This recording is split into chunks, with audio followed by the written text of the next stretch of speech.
Phil's National Football Show. Why in the world would Jay Wright want to work for the Sixers? Why would I want to hurt my legacy working for a shitty organization?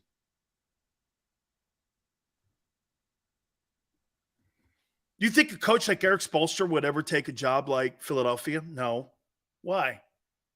Why would I take a job like that knowing full well I'll be fired again? Like every other guy that they've hired. How many coaches are you going to go through, dude? Before you figure out it's ownership and the front office. And once again, your carpetbagger owner. I have no respect for that guy. He don't give a shit about winning.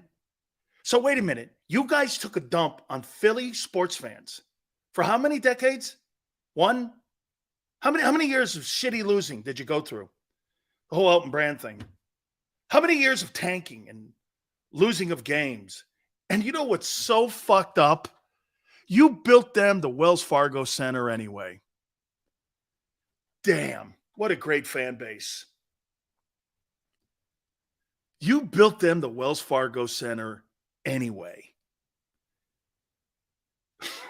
What a great fan base. Loyal to the soil. Too bad your owner's not. Dude, you have to know your room. Do you actually think if I was like, say I was a sports talk guy and I was hired by the Fanatic or WIP, you think I'd be talking Lions football? Or do you think I'd be talking Cowboys or maybe when they played? I'd be talking about Philly hot dogs. And I'd be talking about Geno's more before I'd be talking about the Kansas City Chiefs and what they're doing.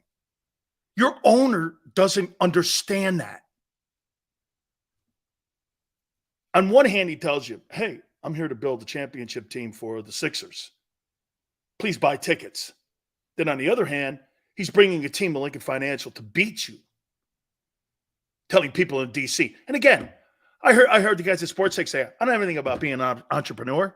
I have a problem with bullshit artists.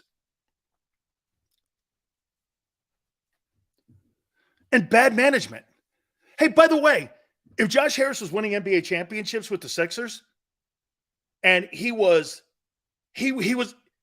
all of a sudden he's successful with the Commanders, you can't really say anything then. I mean, seriously, if he hadn't asked you to put up with the tanking, the shitty decisions, the Marquez Folks, the Jimmy Butlers, the Ben Simmons, the Doc Rivers, the endless coaches, the endless bullshit, if he hadn't been asking you to do that and still buy season tickets and build them a barn, I wouldn't say anything. But he hasn't.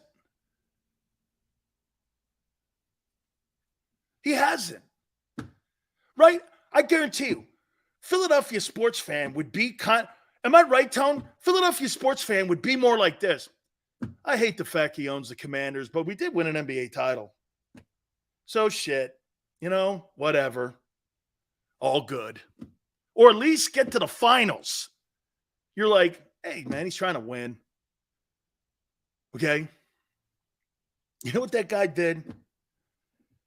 Josh Harris is a used car salesman to the people he's selling tickets to. He's a used car salesman. He'll bullshit you on a lemon.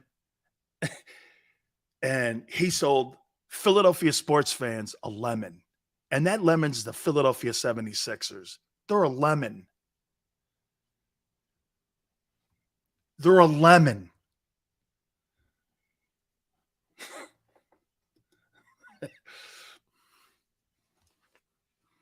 Philly fans would be okay if you drove a school bus into a church just as long as you win. Really? He owns the Commanders. Hey, we did get to the finals 2 years in a row. Okay. Sure. I'll overlook that shit. But when you suck like this at every decision you make, and then you come out and tell people you're going to hitch your wagon to a loser like James Harden. And then I watched Jimmy Butler tonight versus the Celtics. I go, so you had the guy in the room And you went with Tobias Harris.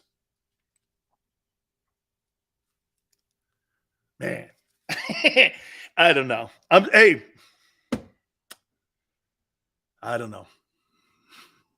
I just doesn't. I'm sorry, man. I just don't get it. And again, you know what it is? You built the barn for him. Taxpayer money. They want you to buy season tickets. The NBA tickets, one of the highest paid tickets in all of sports. They want you to buy tickets, support the team, ring the freaking bell. Great. Ring the bell. I like to have a picture of Josh Harris's head there and ring that after that press conference today when he came to James Harden. Honestly, I like to ring Josh Harris's head. That was a disgrace. You want me to pay season tickets for that? That's a shit show. Thank God you got Philly, man. You got the Eagles, and you can look at that and go like this. That's a great. Hey, do you understand how much the 76ers have done for season tickets for the Eagles? Not that you need it, but there's got to be more of a waiting line than ever before for Eagle tickets. Maybe even Phillies tickets. There's just got to be more of a standing. You know what? I would say this to you. Dude, there's got to be more people in line to buy Eagle tickets that you could get at the Wells Fargo Center. But then again, it's Philly, man. You'll fill the barn. You know why? Because you're great fans. Remember what I told you. I like the Philadelphia 76ers, believe it or not. I do. That's one of my favorite sports teams when I was a kid growing up because of Dr. J. But the fans, man, you built these people barns. At least the Eagles get it. You built them Lincoln Financial. Don't you guys ever bring that shit up? How much the taxpayers have to go out there and get double dipped? They raise ticket prices on you, and they give you crappy product. Man, fan bases don't deserve that today.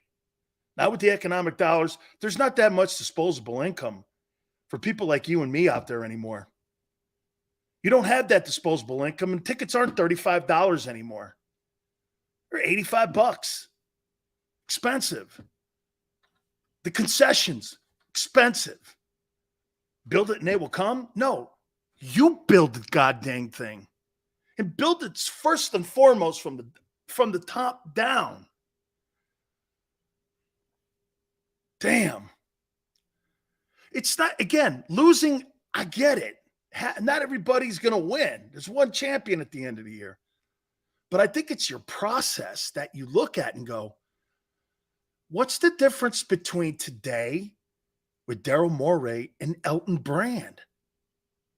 You're making the same dumbass mistakes. Why? Because of your carpetbagger owner. I don't know what else to say. If everything is the same result, and the faces are different in the organization, the one remaining face is the one problem you have. Jerry Jones. Love the guy. You know I do. I love the Jones family. Jerry's chasing his tail. Why? Because Jerry's got to be the owner, the marketer, the general manager, head of personnel, has an influence in the game plan. I don't know, has an influence in the roster on Sundays. It's just too many hats. Figure out your best hats and then let the other people wear their hat. When you start meddling and not allowing people to do their job, this is what you get. This is why I say this to you about the Eagle organization, and I'll do it again. Okay? Again, the owner of the Eagles believes in Howie and believed in how. Do you know how hard of a decision that had to have been for the owner of the Eagles when he fired Doug Peterson? That had to be hard. Man. Doug did something for this city no coach has ever done in the Super Bowl era, including Andy Reid. I got to fire this guy because Doug thinks this guy gets in his way. Shit, who do I go with? Who's going to build the culture I want? You know why, again, I think they fired Doug? Jeffrey Lurie didn't pick Doug Peterson over Howie Roseman. He picked the guy who he thought would best amplify his culture that he has built with Joe Banner and everyone.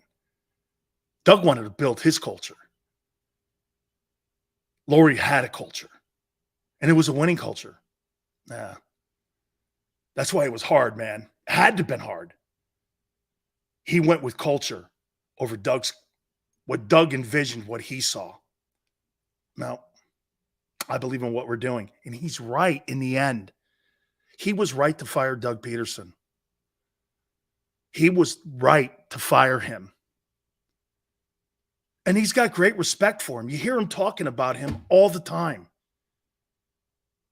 He was right to fire him because the owner of the Eagles has a way of doing business. And he tied himself to the guy who had his vision.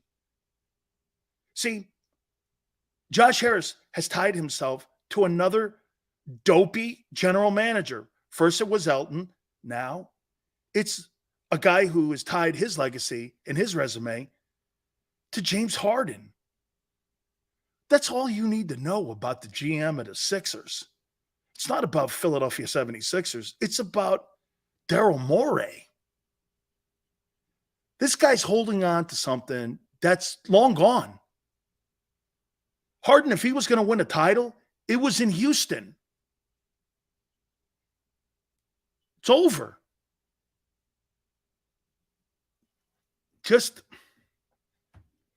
you can't be any clearer. This is how we started the show out. That people tie themselves, coaches have to tie themselves to quarterbacks. That can't be more apparent than in the NFL. You guys may not agree with this. Okay, here, Niner, let me ask you this. So who exactly are the quarterbacks that Kyle Shanahan has tied himself to? Matt Ryan, Jimmy Garoppolo, Trey Lance, and Brock Purdy. Why is that not a 2.0 version of John Gruden? Tim Rattay, Brad Johnson. Derek Carr's his best quarterback. Marcus Mariota. Chris Sims. I mean, a lot of these guys, I mean, right. Who's he tied himself to? Mike Shanahan tied, you know why Mike Shanahan tied himself? You know why he wanted the Bronco job? Because he knew Dan Reeves was underachieving with John Elway. And he tied himself to John Elway. He got to Washington. He sucked. He was in Los Angeles with the Raiders. He sucked. Think of this for a minute. Mike Shanahan sucked with the Raiders. People forget he coached the Raiders. He sucked in Washington. But he tied himself to John Elway. His legacy's on Elway, not those other failure stops. People go like this to me. Is Mike Shanahan a Super Bowl? Is he a Hall of Fame coach? I don't know. Mike Holmgren at least got to a Super Bowl with a different organization. I would think Holmgren's a Hall of Famer. Is Mike Shanahan? He was a failure at every single freaking stop other than Denver. Mike Shanahan's a Hall of Fame coach? Well, okay. Is Mike McCarthy? Mike McCarthy has more of a resume than Mike Shanahan does. But he tied himself to Elway. Smart. GMs have to tie themselves to quarterbacks and coaches. That's why Howie picks the coaches along with the owner. Mike Shanahan, Hall of Fame coach. People are going to they're going to put him in because his name is royalty. But they forget the Raider job, the Redskin job. They forget that, right? Forget all that shit. Yeah, I know they do. Well, he was a Hall of Fame coach. What a great coach he was. Really? So was George Seifert? Guy got to Carolina, man. He stunk.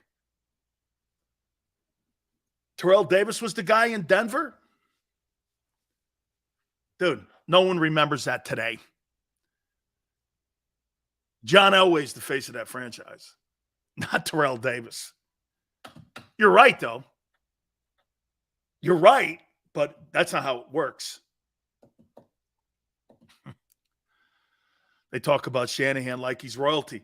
Dude, look at his record without Garoppolo in the building. He had a good year this year without – well, Jimmy G still was part of that record. But Purdy's been his best quarterbacks outside of Garoppolo. The rest of them have sucked. Do you know they're talking about actually starting Trey Lance? Probably have to because Purdy's not going to be ready. Dude, that guy is not who they think he is. I just don't. I got to take a timeout because I'm past the post again. I kind of swept the top of the hour. My boy is going to join us. Philly 500 at the bottom of the hour. We're going to talk to him some Eagle football, get his thoughts. Bottom of the hour. Don't forget, our boy Philly 500. Please hit the like button. Keep it here on the National Football Show.